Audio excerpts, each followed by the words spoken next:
rode back from Cape Town after 7 days for me, 8 days for Dane of the ABSA Cape Epic, and I thought I'd do the last diary in the car driving back to PE or Quebec, so we could just chat and get Dane's perspective as well.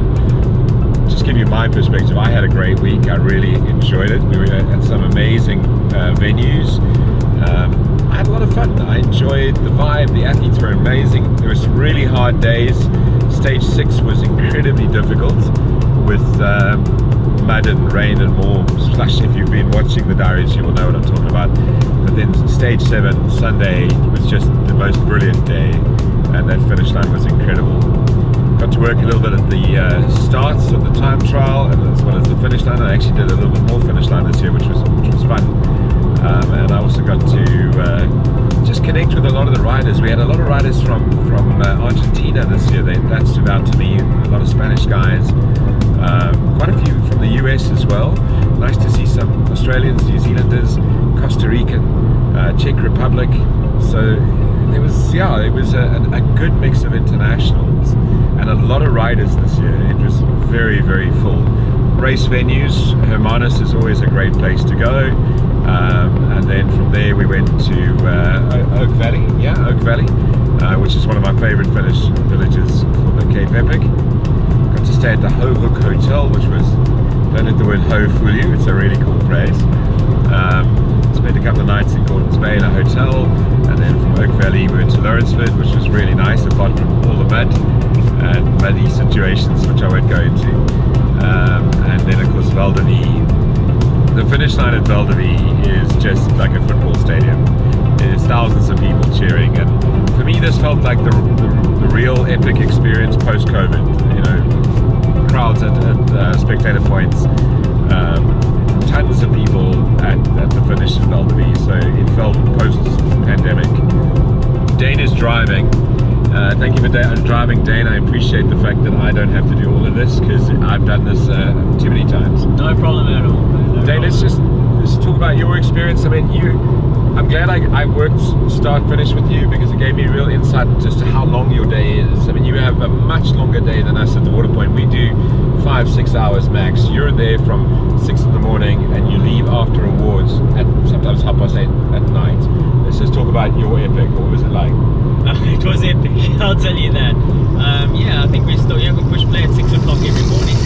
We play the same morning mix as we build up. You know, everyone kind of knows what they're going to get to. The mix starts off very chilled at 6 o'clock while riders are waking up.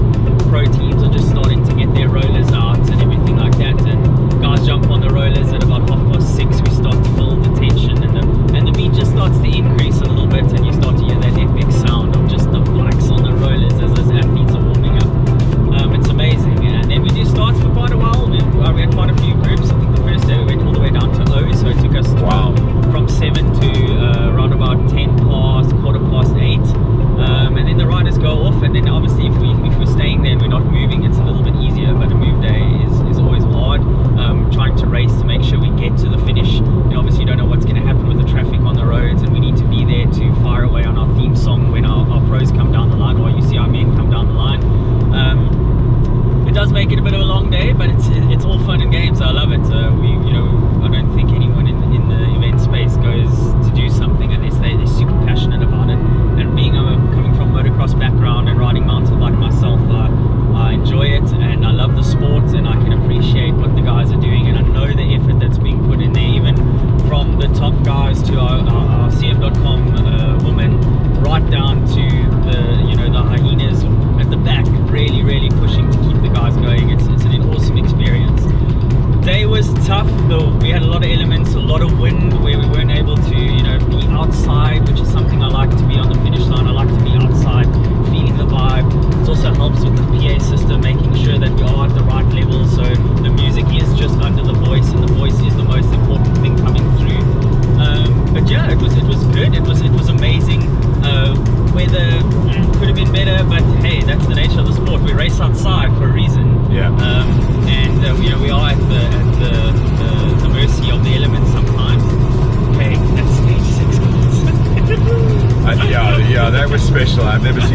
mud, and you couldn't actually recognize the riders because they were so muddy.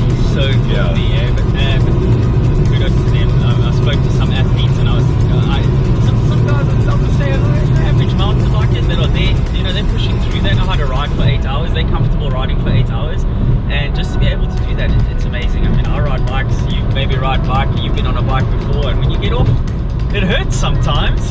And having to do that 8 days in a row, and one stage was 160 kilometers. Wow. That is far, with huge climbs. But all coming down to Val de Vie. There is just nothing like coming down the finish line at Val de Vie and being able to play there on the fields of Val de Vie. It's so special. I don't think a lot of people get to do that. So I'm really grateful to be a part of that.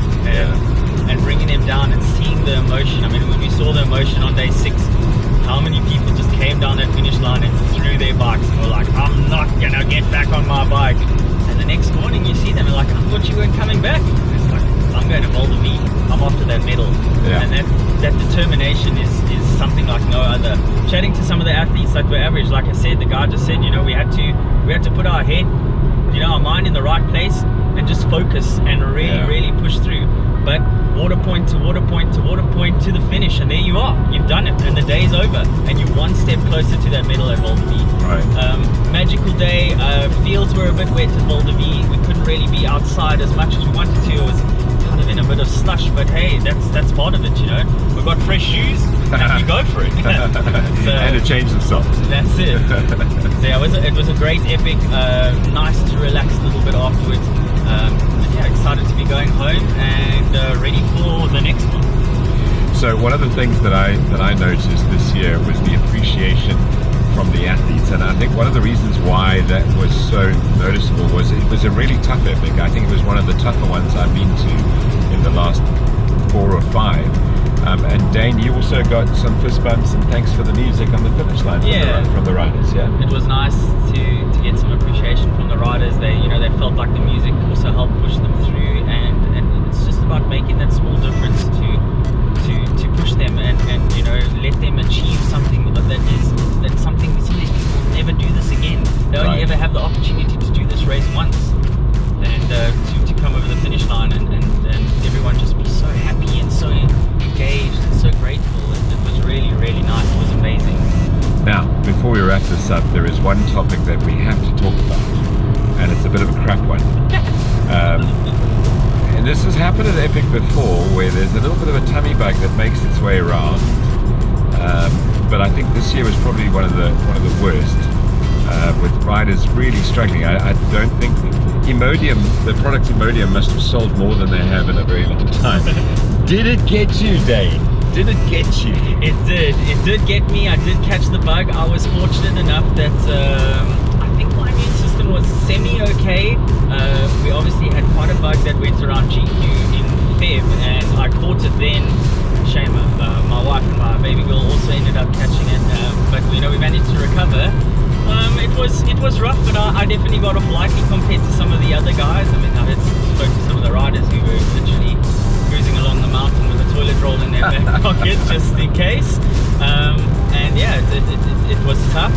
It wasn't pleasant, but we managed to survive, and we will live to see another day. Well, it's those things that make epic, right? Beautiful scenery, beautiful Western Cape, tough riding, wind, rain, and the epic lurgy. So it made it epic. Dane, thank you so much. Well done this week. Same to you, brother. Thank you so much. We had a great week, and it was amazing. Yeah, I must say this was probably one. I mean, I've enjoyed Epic pretty much every time I've worked there. My first Epic was probably the hardest one, but this one was really, really good. All right, we're on our way back to Port Elizabeth. GQ, that's what it was called? GQ, okay, GQ. And thank you for watching the diaries.